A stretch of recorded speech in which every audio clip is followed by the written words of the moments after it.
Alright. Everyone close your eyes and imagine that you're at a football game. Just picture that you're there for someone who's close to you, a brother, a cousin, boyfriend, and it's the biggest game of the year. The stands are full, the crowd's going crazy. It's the beginning of the second quarter, your team's facing a big third down. And the player you're there for goes across the middle to catch a pass, and bam! The defender comes up leading with his helmet and just completely takes him out. Your player's on the floor, he's passed out, not moving. How would you feel after you witness this? You'd be worried, you'd be sad. Was it a fair hit? How's he supposed to defend himself against a helmet-to-helmet hit? He's defenseless. And shouldn't the player be penalized for this hit? Helmet-to-helmet hits are a huge topic in the NFL this year. And today I want to talk about the NFL controversy on helmet-to-helmet hits, what it's all about, what the expert and former players' stances and opinions are on it, and then also my opinion and why you should also agree with me. To better understand what I'm talking about, let me tell you a little bit about the helmet-to-helmet hits. The whole issue started escalating after Week 6. There was a lot of helmet-to-helmet hits on receiver Deshaun Jackson, on Josh Cribbs, and on Todd Heap. The NFL doesn't have an exact definition of a vicious hit, but to describe it, it's the type of hit when a defender comes up and leads with his helmet, and he lays this hit on a defenseless receiver.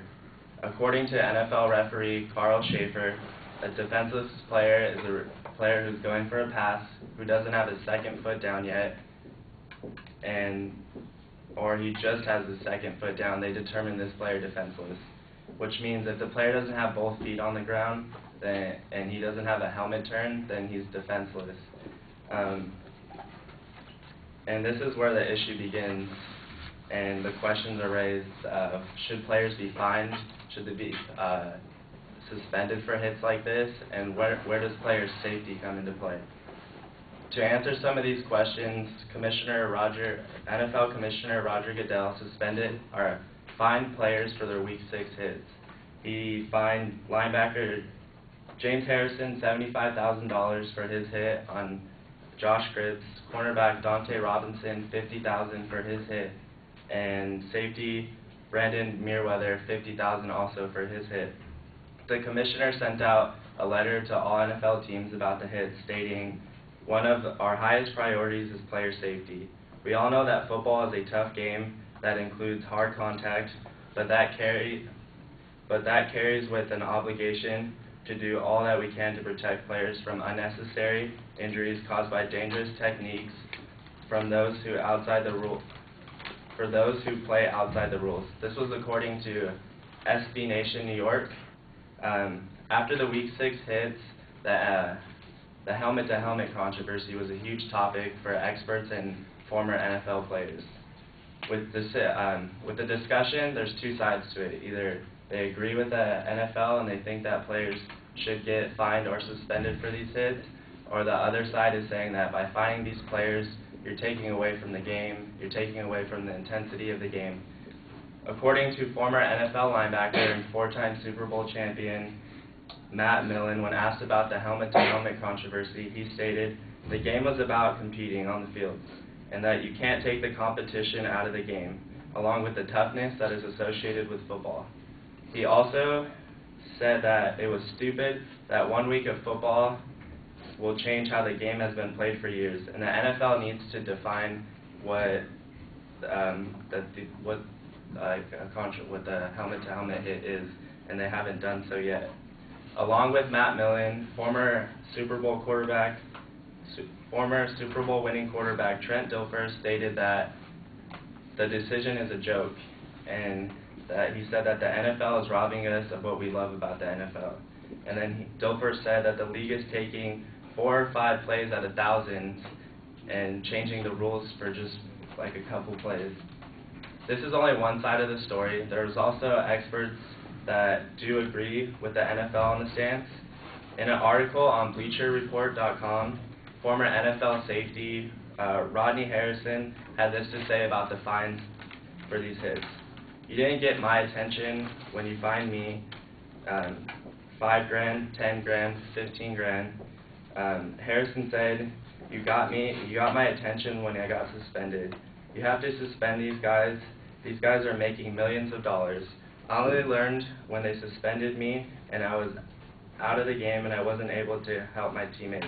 If you're going to change the nature of these hits, you're going to have to suspend these guys.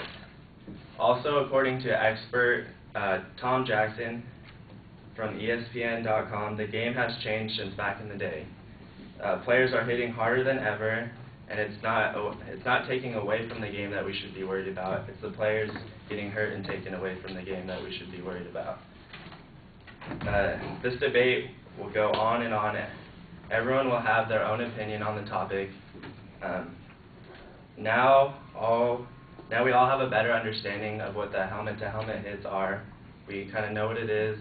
We know what the experts and former players have to say. Let me tell you what my opinion is. I played football for 7 years, ever since I was able to sign up. And I was always the one that loved the hard hits, watching people get depleted, helmets flying everywhere. Like, that was what the type of player I was. But I am going to have to say I do agree with the NFL, because I know they say that it takes away from the game and the intensity of the game, but we go to watch the players play, and how many of us want to go to a game where all our favorite players are out? I know I don't want to do that. I know we don't pay hundreds of dollars for seats to go to these games to watch backup play. Also, like, the first thing I learned when I played football was how to hit with my head up and to hit with a triangle, and never to put my head down. So you can still make hard hits without leading with your helmet. And also, a solution I think that the NFL should have, I think they should have a council to former players, coaches, experts, to decide whether these hits should be fined or not, because it shouldn't just be up to the commissioner to decide this. It should be up to a whole panel. I believe the first-time offenders, they should get fined $50,000. Second-time offenders should double to $150,000, and then third-time offenders should get suspended, because if they're taking players away from their teams, then they should also be taken away from their teams. It seems like since week 6 of the NFL season, the helmet-to-helmet controversy will continue all season. Experts and former players will take their sides on the issue, and more fines will come for these hits.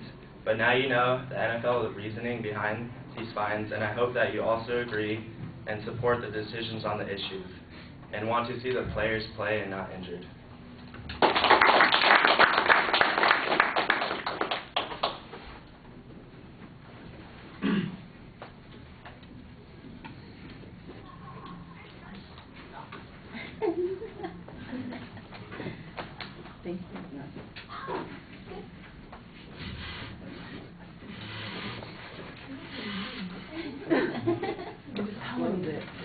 Taylor?